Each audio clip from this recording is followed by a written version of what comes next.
Good morning, everyone. This is Kathy Mason from MasonWorks Marketing here on Conscious Business Zone with my friend Kelvin Chin. Hi, Kel. Hey, Kathy. I'm so excited to have you here. So many cool questions to ask. And I always feel like you're my teacher. So it's okay if you correct me. I'll live. I won't be wounded. but I'm imagining you will. So you guys, if you don't know Kelvin, you want to know Kelvin, and I'm going to show you some of his work. This is the first book that I read of his that's called Overcoming the Fear of Death. And I met Kelvin through the IONS group, which is the International Association for Near-Death Studies, because I've been a volunteer for over 6 years now. Then this is the second book that I read of Kelvin's, which is Marcus Aurelius Updated. And we'll be talking about how Kelvin could write this book.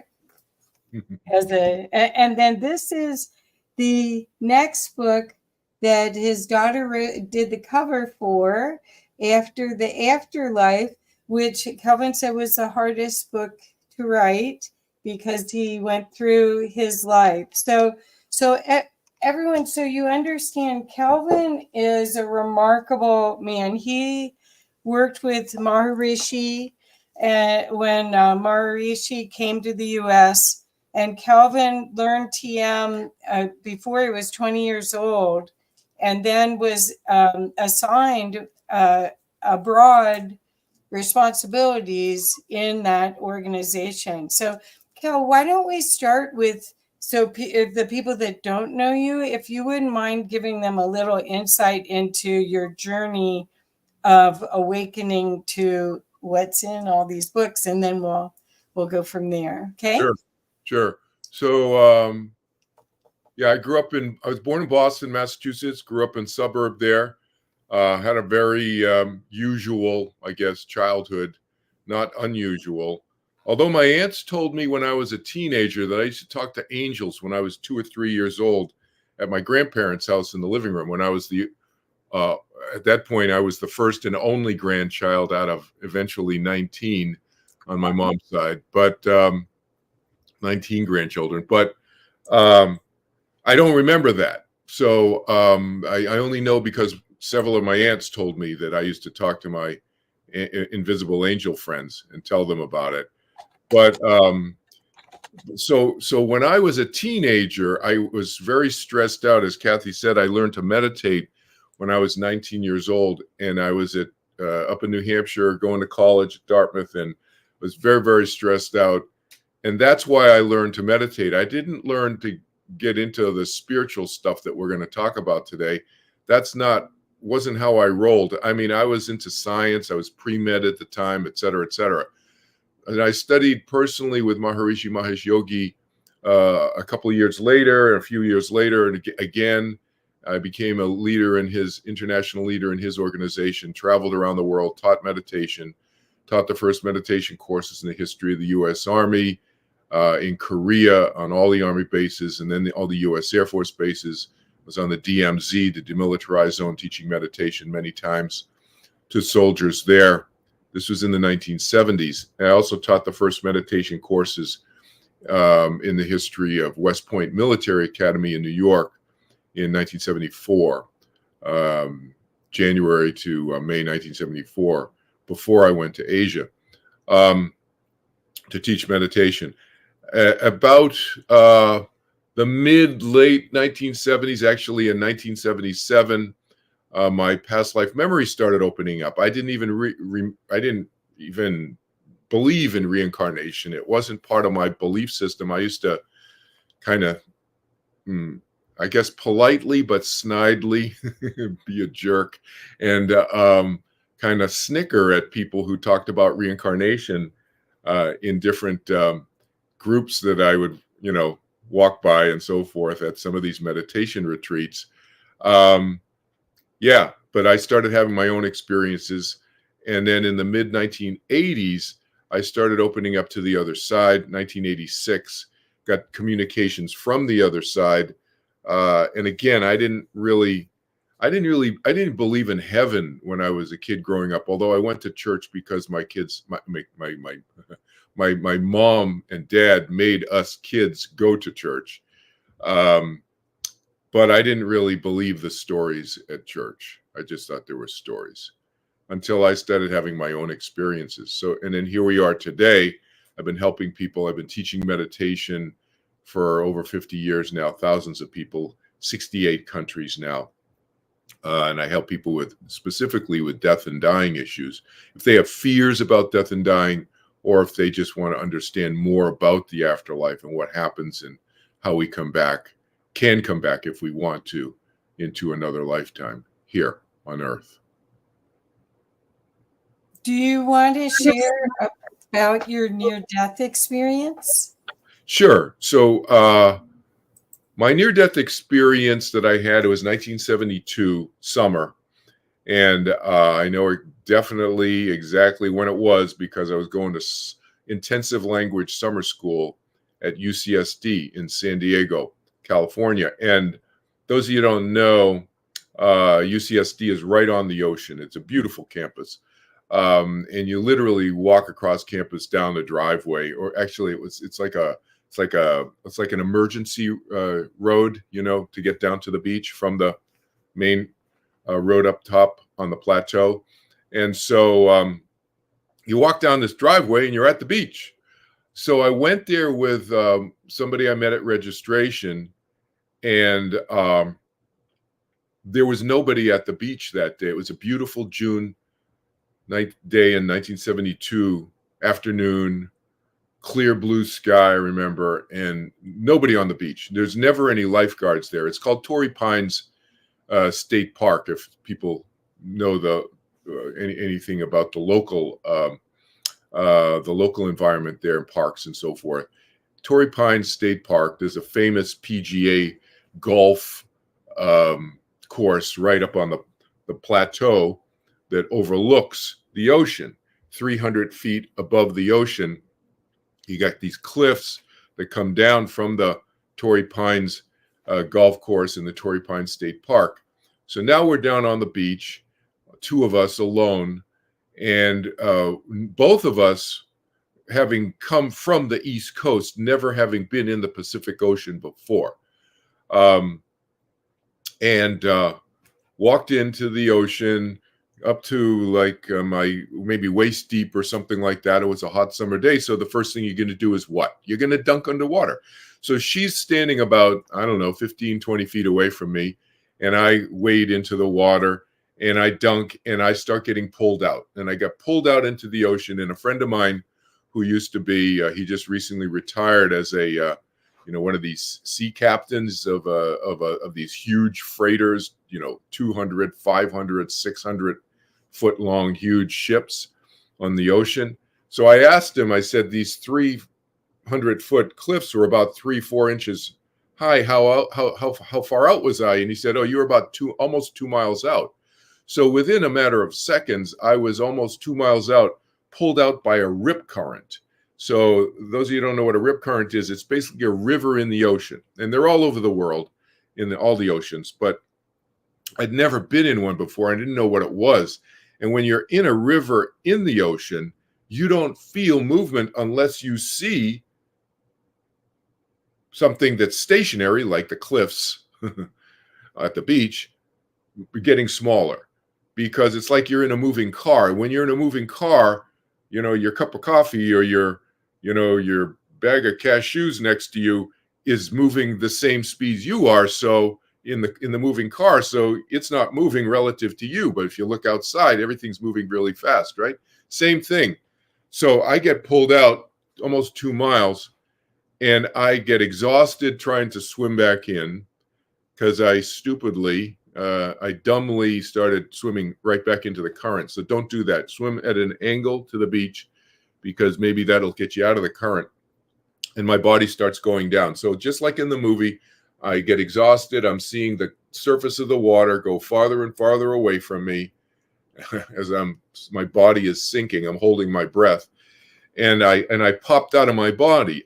That's the only way I can describe it. I left my body for a split second. Now, I probably would have left my body for longer if I had not been meditating for 2 years before this happened. So those of you who've been doing the math, you heard that I learned to meditate when I was 19 in 1970, and this happened in 1972 when I almost drowned.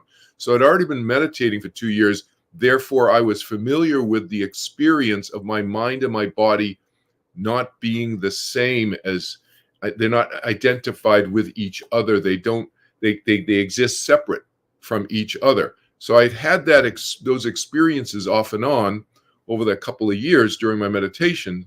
You know, when you're sitting there, you're unaware of body and surroundings. Those kinds of experiences indicate to you that, those of you who are meditating, you understand what I'm talking about. Your mind is not the same as your body. Well, when I was going down in the ocean, my physical body was sinking in the ocean. My mind popped out of the body, is the only way I can describe it. I saw myself quickly, and I knew that what was going on, and I willed myself back in the body. So I struggled the 4 or 5 feet to the surface, took my time swimming in, stopped panicking, and which I was panicking before that, obviously. And it took me an hour, she said, my friend said, to swim back in. I passed out on the beach for a half an hour, exhausted. So meditation saved my life. That was my nearing death experience. If I had had what I call a classic near-death experience, and if those of you have ever seen any YouTube videos, or maybe you've had your own near-death experience tragically yourself, you know, that whole thing where, oh, you see the light, and maybe you talk to your dead loved ones, and who knows, various people have different personal experiences when they have a near-death experience. If I had had what I call that a classic near-death experience, my body would have been 100 feet down, sitting on the bottom of the ocean, obviously not being able to hold my breath anymore, and I would have been biologically dead if I had a classic near-death experience. Fortunately, I'd been meditating for 2 years, and I knew what was happening at that moment, and I pushed my mind back into my body. So thank you so much for sharing that, because there is so much, there's a lot of varieties of near-death experiences. In fact, PMH Atwater, the great researcher, did a book that looks like it's 8.5 by 11, and it's this thick. That's the encyclopedia of near-death experiences. So there are a lot of them. But what they do is allow people to get in touch with the bigger reality than just the physical. And exactly. And you had already started that journey 2 years before, just being brilliant enough to choose meditation. Well, brilliant. Anxiety. I would substitute the word brilliant to desperate. I was desperate for help. I was so anxious. But yeah, and the thing is, some people may hear this experience and they say, that's not an NDE, that's an out-of-body experience. Okay, whatever. Call it whatever you want.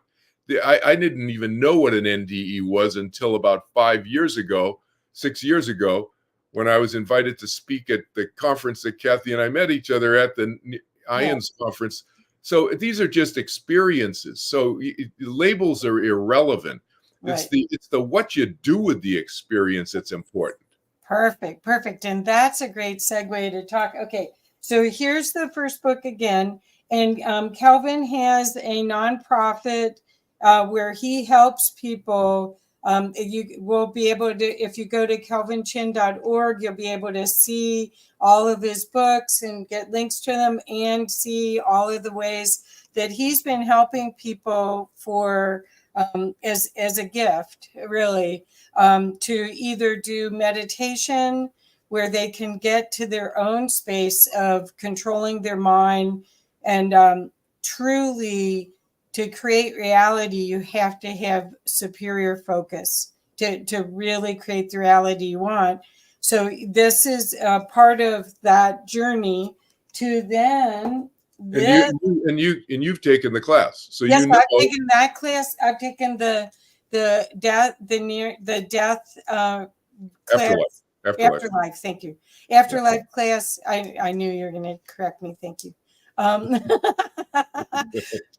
I got a C+ now. Okay, well, I'm going to make it an A by the end of this. And then I love Marcus Aurelius. So when you came out with this book, this was amazing to me because as we'll go through this, this book is 21st century meditations on living life. So Marcus Aurelius, you want to give us a little insight into who he was for the people that don't want to go to Wikipedia and learn? Okay. Yeah, so that book is a collection of 67 essays that I wrote this lifetime in the over the last spread out over the last 10 years. That book came out 3 years ago now. Wow, time flies, man. How did that happen? So that book came out in 2021, March, I think, 2021, 3 years ago. And it's a collection of 67 essays on all different topics, emotions, life principles. There's a chapter on meditation, and there's the longest chapter in there is a chapter on the spiritual, I call it, all kinds of spiritual topics, issues like free will. What's free will? What about destiny? What about life purpose? You know, I have several essays on angels and so forth. Yep. Different topics that fall into the spiritual category of things, let's say. Marcus Aurelius was a 2nd century Roman emperor, and he's primarily known as a philosopher, as somebody who came up and thought a lot about philosophical ideas to help improve himself. He was a Stoic. He studied Stoicism, which is an ancient Greek philosophy of living life. It's a very practical way of looking at life, et cetera, et cetera. But he's considered one of the, well, he's probably considered today anyway, the most well-known Stoicist philosopher. Back in his day, he studied Stoicism, which had already existed long before he was born. But today, he is known very, very much so as a proponent of very practical ways of looking and living life. Yep. Was the way I would sum up in layperson's term, 21st century language, what Stoicism is. Obviously, for those Stoicists out there who've studied it in detail, you know I'm very much simplifying it. But and he was also considered one of the last 5 good emperors. It's actually a phrase historically that the historians refer to. But his personality traits come through in my writing of that book, which is why I call it Marcus Aurelius Updated. There's a lot of parallels you'll find in the way that I've been thinking this lifetime and how he wrote in his lifetime 2,000 years ago. One of the things that he's famous for this time around, I mean, in the 20th and 21st century world, that he's famous for as an emperor when he was emperor in the 2nd century, is a book called Meditations by Marcus Aurelius. So a little quick history on that, very short history on that. That's a collection of his own ideas about how he thought he should be living life. Right. That's why he wrote it. It's not a book that he wrote. It's a collection of ideas that he would write, maxims he wrote to himself, some short stories he wrote about his life and so forth, about relatives that he had or teachers that he had and so forth. But it's a lot of different maxims that he wrote over about a 16-year period near the end of his life. It wasn't meant to be a book. It was discovered around 800 AD by somebody somewhere, and over in that part of the world, and in Europe, and and then it was collected and put together, and you got the Gutenberg printing press. That was 1450, I think, AD. Right. Okay. And so somebody pulled it together around 1700 or something like that, and then called it Meditations by Marcus Aurelius. So it was never intended by Marcus himself, to be put together as a book. It was a very personal, self-reflective thing. So it's a very revealing collection of his own work that he never thought would be public. So what does that tell you? That tells you there's a certain level of authenticity and candor that exists in everything he wrote there, because he never intended it for the be publicly available. It was for him, his own personal self-reflection. So it gives us a very, very good idea, a very accurate idea of what his personality was like. So at the time, just so everyone knows, this book is a way for you to reframe your perspective of your life and get more enjoyment, because that's the key to using this book properly. Yes. And what the next part we want to talk about is the impetus that you had to write this. We're going to be talking about your next book, where you explained your connection to Marcus Aurelius, but how did this start, all of that connection to that? Because we're going to be talking about personality traits and past experiences. So do you want to explain how this downloaded to you so that it can even be more valuable to people, I think? Sure. So my first book is about death and dying and helping people, and that kind of arose out of the death of my mom. And my mom died when I was young, and she was only in her 50s. So that's kind of the genesis of the first book, and my helping other people by thinking about death and dying in a non-religious way, and reducing our fears about it. That's the first book. This second book, the purple book that Kathy's talking about, the Marcus Aurelius Updated, really came about as a desire and objective on my part, as Kathy said, to help people live life. So it's not about death, it's about living. It's about how can we live life more in our continual present, which was where we're at. And those of you who know, we're going to get into this in a little bit, but I have my past life memories, as I mentioned earlier, opened up in 1977. We'll talk about that in a little bit. But the purple book is about living life now, because we always live in our continual present lifetime now. And I say continual present because the present is always changing. So there's a continuity to our present.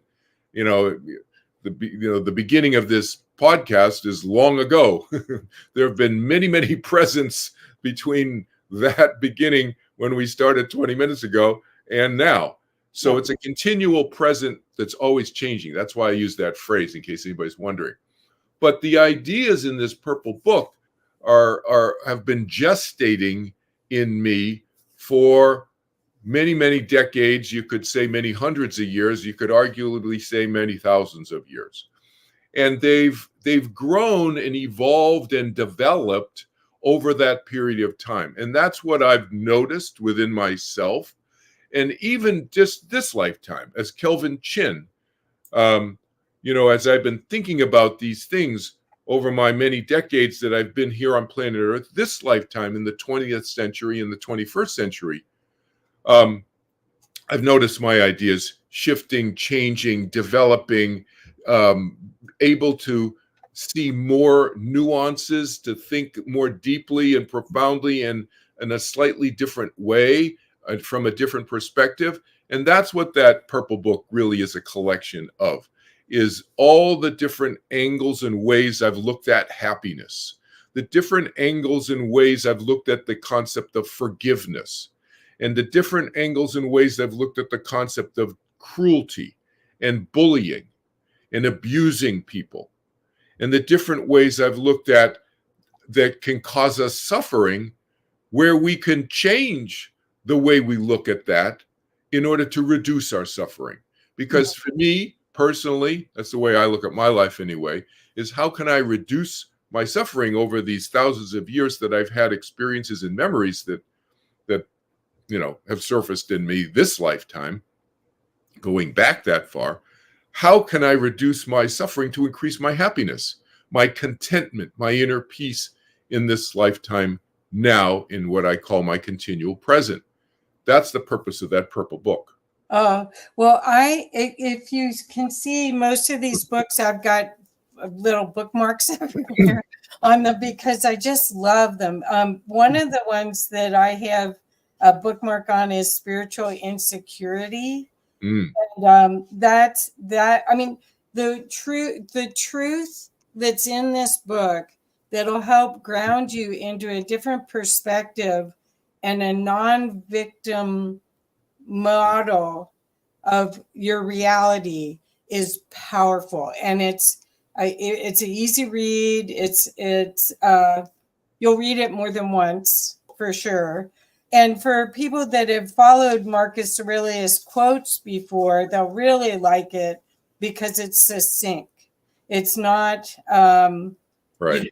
you don't have to wear special clothes. Everything about what you do is succinct. Actually, when you teach meditation, we don't have to learn another language, wear special clothes, play special music. We just learned how to meditate and get into state fast.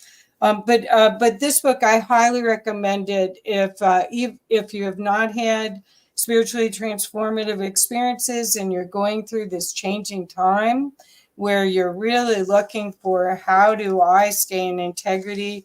How do I do the right thing? What do I do to do the right thing for myself? Because we're so taught, especially as women, we're taught to serve everyone else and put ourselves last. And this is a path to self-love in its own way. Would you agree?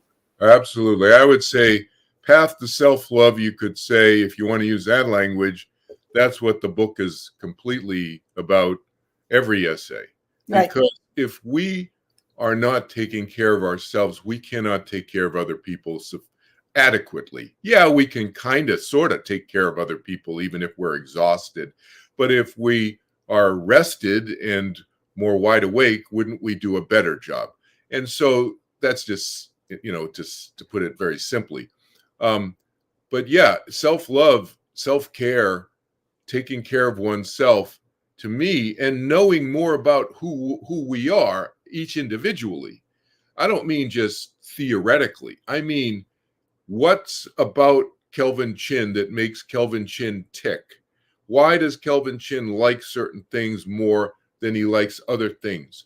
That's what I mean when I say know thyself, know more about ourselves. Because if we do, then we can align our desires better with our thoughts and our actions and our behavior. And what does that mean? Better alignment between our desires, what we want in life, our wishes, our hopes, our dreams, our desires better aligned with our thoughts and our actions and our behavior is what we call fulfillment of our desires, right? And isn't fulfillment of our desires what we also refer to as happiness?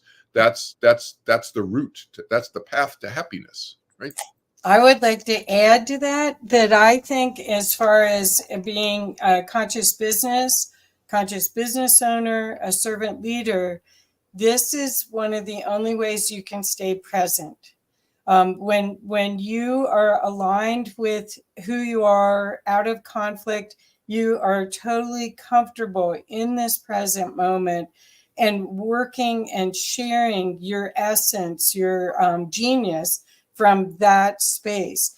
And what's happened is there's, especially now in this time of change, there's chaos everywhere. So if you don't spend the time to have a practice and to pull yourself into alignment, you really can't do what you came here to do. You'll get minimal results instead of maximum results, correct? Exactly. Yeah. Yeah. Yeah. Okay, so next we're going to come to this book. And in this book, Kelvin does a brilliant job of explaining what he remembers of his past lives, which it remarkably he remembers. Is it 9,000 years? 6,000. 6,000. Sorry, I gave you an extra 3. Um, we're, we're working on the next 3, Kathy. It's like, yeah. well, we're on our way to the next one. Okay, and this book is remarkable. And Kelvin said it was the hardest one for him to write because he's reliving each lifetime as he's sharing it. But do you want to talk a little bit? I don't know if this will lead to 30th of November talk too, but if you want to talk a little bit about this remarkable gift that you were given to remember without QHHT hypnotherapy and all these other techniques that people do, you were able to reconnect to who you really are. Yeah, I think it just happened for a couple of reasons with me. I don't think I'm special in a particular way. I think anybody can access their past lives if they want to, and I'm not suggesting that you do it either, because it can be traumatic for some folks depending on what experiences you resurface and how ready you are. And what do I mean by ready? So what I think helped me, and again, as Kathy said, this just spontaneously happened. It wasn't, I'd never been to a past life regressionist. I'd never had any workshops in past life stuff. As I said, when this happened, I didn't believe in past life. So why would I go to a past life workshop? It's something I didn't even believe in. So it just spontaneously happened to me. I think the reason it did, in retrospect, I didn't think about this at the time. At the time when it first started happening, I still didn't even believe that they were past life stuff coming up. But I think for a couple of reasons. Number one, I don't have a fear of death. I don't want to die, and I want to be here biologically as long as I can because I know why I'm here and I know why I've chosen to be here, et cetera, et cetera, et cetera. But even if I didn't know, I want to be here with my loved ones and all my friends and so forth and everybody. So, so the thing is, I got to be careful. There's this thing. If you do certain movements, it does these. The computer does these certain like fireworks stuff and everything. I've never seen that before. Yeah, I tried to turn it off on my computer, and it evidently it turns off sometimes, and it does, and it comes back on other times. It's like, yeah, I've Googled this. This is like it's like a thing. So I got to be careful what I do with my thumbs. If the thumbs up or thumbs down or whatever, a different thing. We're adding extra energy to this part of the conversation. Yeah, right. The fireworks goes off, and there's another one with balloons and stuff. I got to be careful. Anyway. So, yeah, if anybody, so you can send me a message on how to turn it off completely. I know how to turn it off in Zoom. Anyway, so the thing is, I think it's because I don't have a fear of death. I think this is why past life stuff started opening up with me anyway. I don't have fear of death, and I don't have a fear of embarrassment. I think that's a big one for a lot of people. Like, what's somebody else going to think about me? Oh, I said this and that. And I said I had this memory and da, da, da.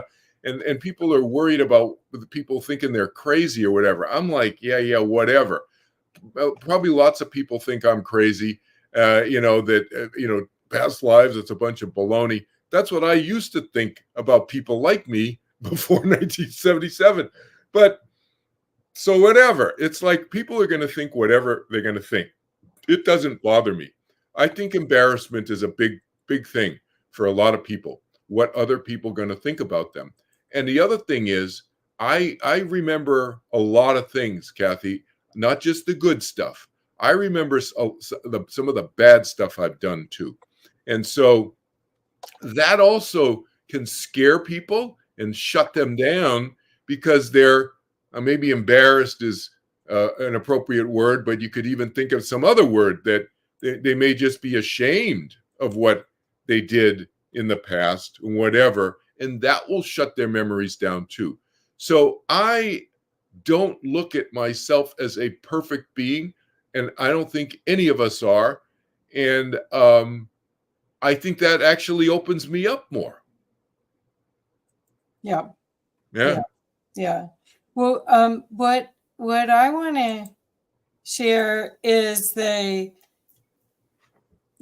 compilation of these lives and the understanding of them really made it easier to you to be solidly you. Yeah. So let's go to the conversation about where our personality trait comes from, because that's what you had wanted Yeah. to use for our talk today. And Yeah. so you remember these past lives and they start to make sense, except we don't really know about the alien lifetime, what made sense there, I don't think. But the other lifetimes, which Sumeria, I mean, it's amazing. The lifetimes, Simon Peter, I mean, these lifetimes where you've had major roles, and in a lot of cases, you had major roles with people you know in this lifetime. Yeah, and they seem like major roles historically, but I've had lots of lifetimes peppered in there that I talk about in the book that there's not known historical figures at all. And the issue, history always looks back at people and they think, well, they had a major role. When you're in the lifetime, you're just doing your thing. You're living your life. You're teaching, you're not teaching, you're, working, manufacturing something, you're doing this, you're tilling the field, you're it's like the old phrase you hear people say, I put my pants on one leg at a time, just like every other person who's wearing pants. Yeah. If you're a woman, you're putting on your maybe you're wearing pants, maybe you're not wearing pants, but it doesn't matter. The point is that everybody is just like everybody else all the time, regardless. Okay. But where does our personalities come from? Let's talk about this. So, because really that's the thread that I've noticed over the 6,000 years is that, let me just make this summary statement first, and then we'll kind of break this down. I've noticed that there is a thread of various personality traits, plural, that have continued through many lifetimes. How I've expressed them has changed, and I talk about that in the book in some detail. They'll express themselves differently, and sometimes they'll be more 30% this kind of personality trait in this lifetime. Oh, that personality trait is more like stronger. Maybe it's like 70%, stronger in another lifetime, whatever. But there are traits, there are threads that kind of run through what I've noticed in all these, we're talking a couple of dozen lifetimes over 6,000 years that I have memories of. I don't know if that's how many lifetimes I've had over that period of time, but that's how many that I have memories from. So if you just think about it, first of all, just in one lifetime, in this lifetime, in our 20th, 21st century lifetimes, what affects our personality? So have you ever seen a friend or somebody you know have a personality change? Something fundamental seems to change with them. If you've ever seen that happen, or maybe you've had it happen in your own life, usually that's caused by some really, really significant experience, right? And yeah, sure, all experiences will have some effect on us. But if you have some significant personality change, it's usually something pretty significant. Like, I don't know, for example, this audience, you know what an NDE is. We've talked about near-death experiences, or an STE. That's a new acronym that I just learned a few years ago, spiritually transformative experience. So, as I said before, to me, experience is experience. These are just labels. But if those of you who are into these labels, You talk about an NDE or an STE, it's a pretty significant, powerful experience, right?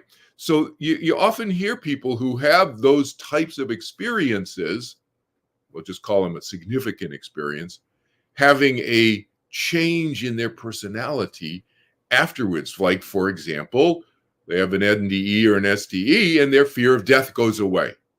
They have some experience because they've had an afterlife experience, perhaps, like what I called earlier, a classic NDE or STE experience. And that has changed their view of their own life in relationship to the universe and other lives and so forth. But even though we can sometimes have those what we'll call life-altering events, experiences like that, an NDE or an SDE, isn't there something that's more stable that's running throughout our lives, especially for those of you who've never had an NDE or an SDE? Isn't there something that's more stable that's running through our lives, personality traits that seem to be there already in us? It's not like you come in with a clean slate with no personality traits when you're born. Some people believe that. That's not my experience. I don't know what your experience is. You can self-reflect, or maybe you have children or grandchildren yourself, or nieces or nephews if you don't have, children yourself. And you just look at these little kids when they're born. Do they come in a clean slate with no personality at all? I think if you're really being candid as a parent or a grandparent or an uncle or an aunt, you'd say, no, the kids, they have their own personalities. They don't have to have an NDE or an STE in order to get a personality, have a significant life-altering experience. No, we're born with this. I mean, and just in general, just to be clear about what I'm talking about, personality traits. Some people have a great sense of humor. Some people don't. That's a personality trait. Some people are really creative, and they're really, kind people, gentle people. Some people are not. Some people are very crude, very rough-edged people. And yes, as I said earlier, can these things change somewhat? Sure, they can change over time, and they can be changed from significant life experience. But there is already something that's there when we're born, it seems to me. Some people are animal lovers. Some people aren't. No matter what you do, they're not going to be loving animals. So, and there's different theories about this. And we don't need to get into all the different theories, but, just quickly, some people think, oh, it's because of how your mom treated you when you were in the womb. Did she play nice music to you? Or was she doing really mean, cruel things when you were in the womb? So maybe that transfers to you when you're as a newborn baby, and you pick up your personality traits from your mom that way. Can the parents have an influence? Absolutely, yes. Anybody can have an influence on us, but I think those influences are relatively minor, given what we are already born with. Can you have an abusive parent who can really alter your personality and your belief system about other human beings? Absolutely, yes. That's what we were talking about earlier. A significant life event can have a significant effect on us. But what I think is there's an underlying basic personality that exists that, yes, can be subject to change, but that it already exists when we're born. At least that's what makes most of sense to me. And so, how do you explain a kid who's born and 2 years old, already knows how to play the piano and has never taken any lessons? I don't know if you guys have seen, but there's this viral reel that's on social media now. I can't remember which social media it's on. It's probably on a bunch of them, where there's this kid, and I think the kid's in Russia or someplace, Belarus, I don't know where they are, but there's someplace, it looks like an Eastern European country, and the kid looks like the kid's about a year and a half old, about 15, 16 months old, maybe, and is playing the piano like they've played the piano their whole life, like better than a lot of adults could play the piano, okay, who've taken piano lessons. And this is a kid just sat down to piano, starts playing the piano. Where's that come from? Where, let's say, I know stories where the parents are not musicians at all, neither are the grandparents, nor the aunts and uncles. There's nothing in the gene pool, is the point. There's nothing genetically that's allowing that kid. And then not only that, but parents may not even be encouraging the child, but the child, regardless, could even be discouraging the child from playing the piano. And the child is driven, no, I am going to play the piano. Where does that strong desire, not just the capability, but the strong desire to come from? Back to what we were talking about earlier. I think it comes from the personality of the child, and it's that they're born with them. Whether we remember these past life memories and experiences that we've had, I think that's where it comes from. Okay. So I am curious about this. Before we came on, we were talking about how much capacity the soul has to affect this current lifetime, and we were talking about because I think I said to you, well, you picked your parents, that we all did, to have this experience. Could you share a little bit about, because I feel that your experience with being in TM, transcendental meditation, with others, kind of validated this whole work. Not just that you did the deep meditation, but it ended up that there were memories and recollections and awarenesses and strong friendships that still are along today that are lifetimes old. Could you talk a little bit about that? Because I think that adds a lot of credibility, that you're not just downloading this and coming up with this. You have a lot of collaboration on this theme. Yeah, I think you're touching on soul relationships, what people sometimes refer to as soul plans, that kind of concept, and soul groups or whatever. Yeah, I was involved with TM for about 10 years back in the 1970s, and then I left the organization because they went off in different directions and got into all kinds of other stuff besides meditation.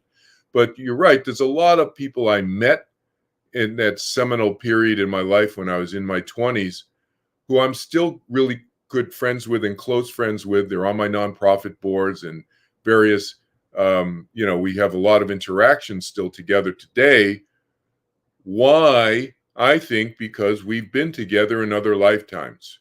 And for some of us, we have recollections. We have independent, some of my friends I'm talking about, have independent recollections of us being together, and we've compared notes with each other.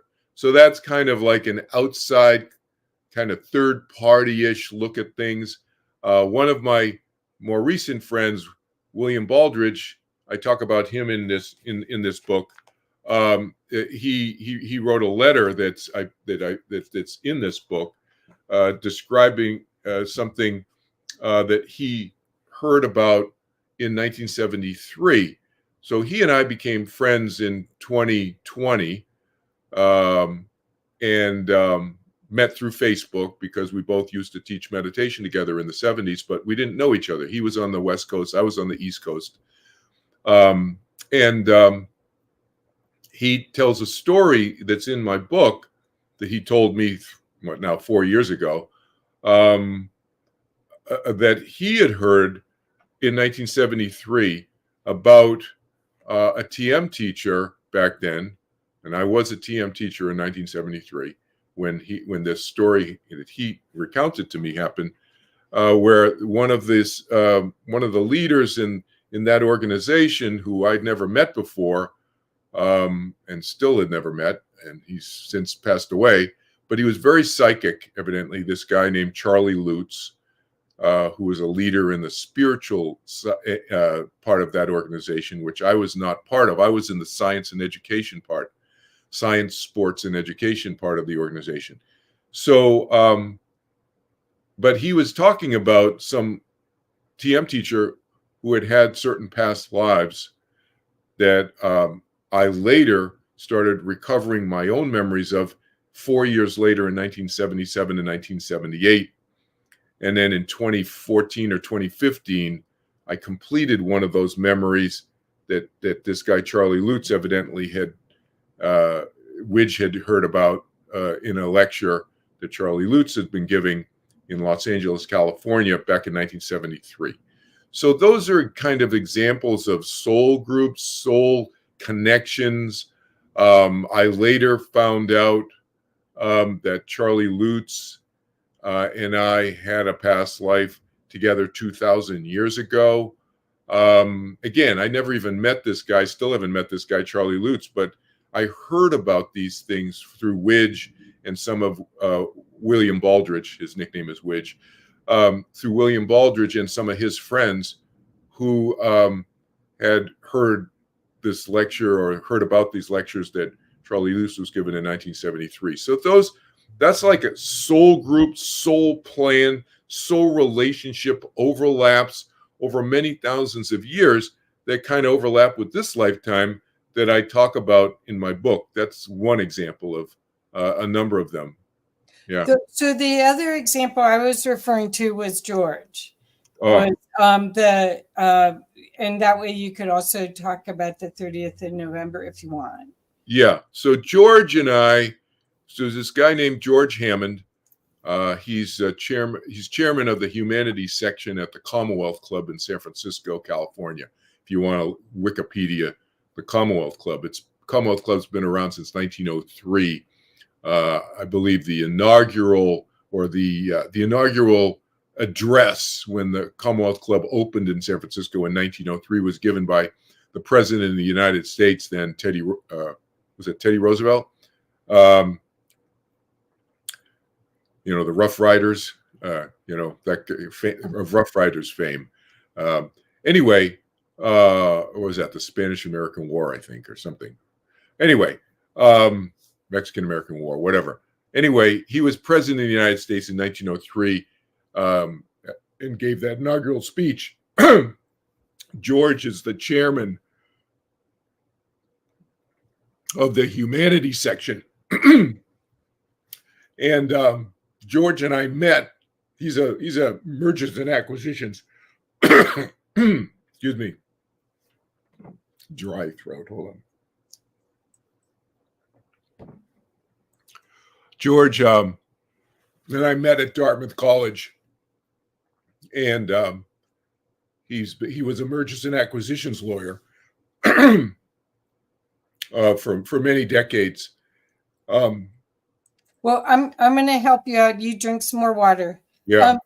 So what I was referring to is that you and George, you kept having a dream or an awareness that kept popping up, and you're walking along campus on Dartmouth, and you talking to your best friend George, and you start telling him about it, and he finishes your sentence about it because he was there. So. Yeah. So what happened was, that's remarkable. Yeah, what happened was we were on a meditation retreat in Switzerland. Actually, we met at Dartmouth. Okay. We met at Dartmouth College as undergrads, but several years later, after we both had graduated and we were both teaching meditation, we were on a meditation retreat in Switzerland in 1977, and I had already had a dream earlier that year that I was very, very upset, but really upset, emotionally more upset than I'd ever been in my life in that dream. And I was walking with George after lunch outside the hotel, behind the hotel in Switzerland, just going for a leisurely walk. And I had started to mention to him that I had had this really upsetting dream, and he finished the dream, and that blew me away. So yeah, I described that in my book. It was a very weird experience for me because he knew the whole dream. He knew what I was wearing. He knew where I was. He knew that I was lying on the side of a road. he described everything in detail to me without me having told him. So I thought, is he reading my mind? George is not psychic. Is he reading my mind? How does he know this? And I said, how do you know this? He said, because I found you 2,000 years ago. I'm the one who found you that morning. And I said, what are you talking about? And he said, well, for the last 2 weeks in these group meditations we've been doing in the hotel, you say you've been flipping over in your back. I can see you. He said he could see me. We're sitting there next to each other. I flip over my back and I started spontaneously flipping over on my back, energetically, just having a crucifixion experience upside down. And so he said, you've been talking about this for 2 weeks now. You don't know who you are? I said, no. And so he had already had memories of who I was. He had already had memories that we had been brothers together. That he was my brother Andrew 2,000 years earlier, and so forth and so on. But he didn't want to tell me until I started having my own resurfacing memories, my own opening of my own memories. So that's when he said, oh, you're Simon.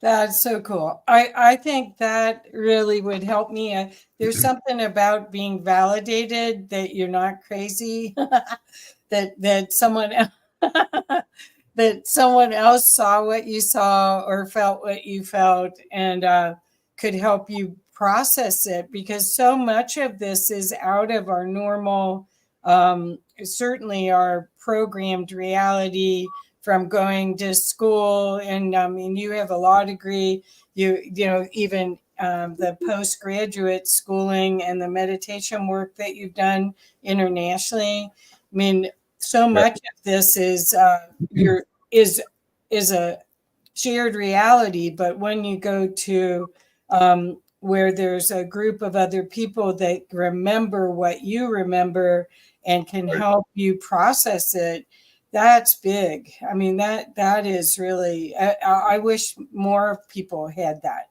personally. Yeah. Another example is my daughter and myself, my current daughter this lifetime. Uh-huh. And I would sometimes in my legal career, I'm at a reception or whatever, or I'm talking to somebody and we're talking about our children. And, I'm talking to another lawyer and we're sharing family stories, about our children. And I would often slip up and say, oh, my sister's at San Francisco State studying dance. I mean, my daughter is at San Francisco State.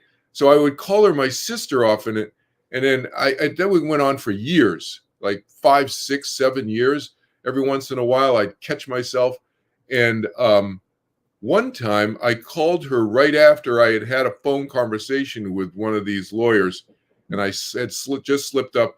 And I told her, because I called her a few minutes later, talking to her about something, me going to see one of her dance performances or something, flying up to see her.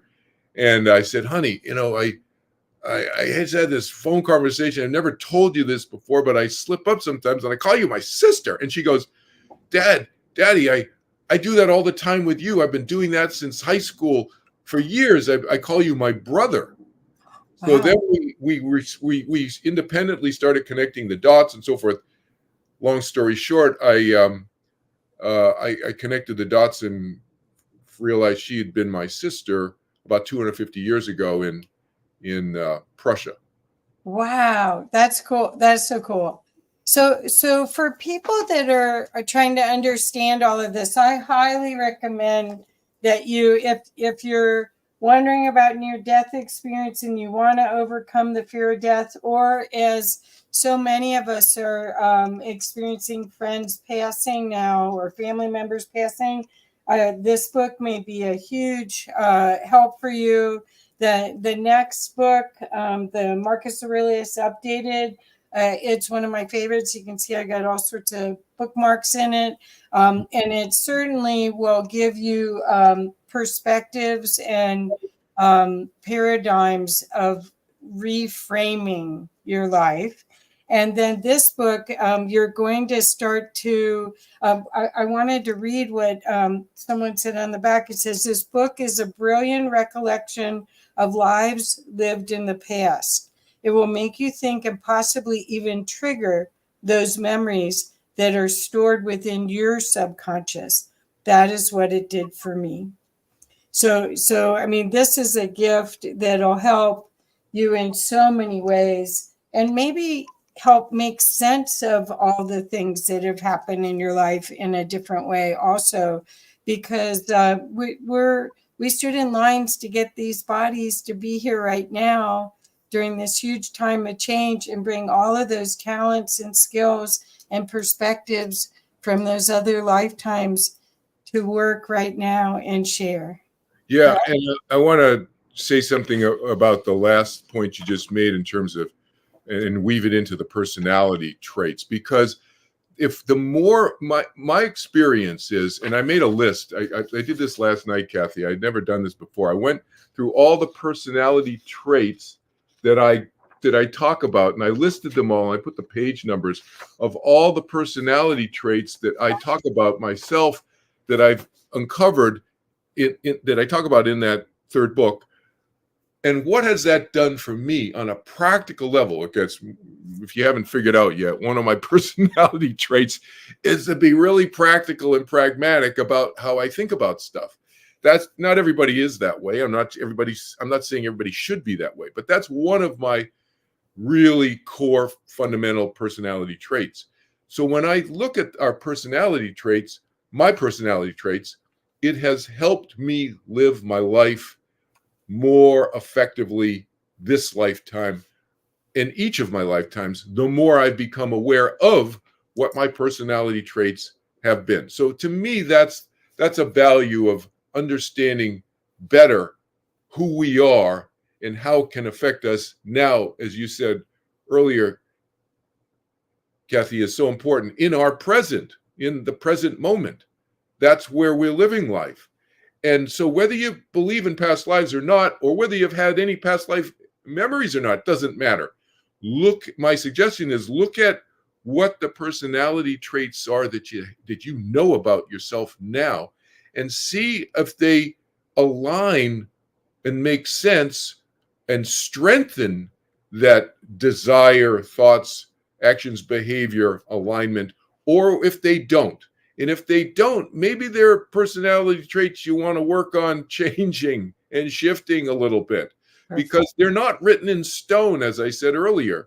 They are malleable, but they change very slowly, is my experience, over very, very long thousands and thousands of years of time, many, many lifetimes. But we can change our personality, our personalities. We can change them incrementally. But it starts with an intention and a desire, and then action to make that change. If we see a trait that's really not helping us, that might even be hurting us in our effectiveness of living our lives. Right? Perfect. You're always coaching, always teaching. Thank you so much. Well, we're out of time. We'll have to do this again. I always love talking with you and sharing these gems. And seriously, guys, please share this if you know somebody that is struggling at this time. These books will really get them out of where the dark hole they might be in, and get them to a new place of empowerment, because we are much more powerful than we know. So Kelvin, want to make sure everyone knows how best to get a hold of you. Yeah, the easiest way is just Google my name, Kelvin Chin, and a lot of links will pop up on Google. Or you can just go to my main website. I have 4 different websites, but you can go to the main one, kelvinchin.org, kelvinchin.org. It's a .org for those of you who don't know, because it's nonprofit. I do all my work through my nonprofit organization.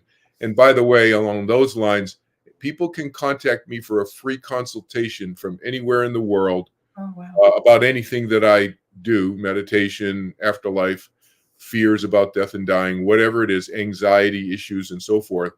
A free consultation just by going to the contact page on any one of my websites and just send me an email. Well, he's a great resource. You guys take him up on it. He's a wonderful mentor and a friend. Thank you, Kelvin. Thanks, Kathy. This was perfect. Thank you. Thank you. Thank you. Good to see you. Yeah.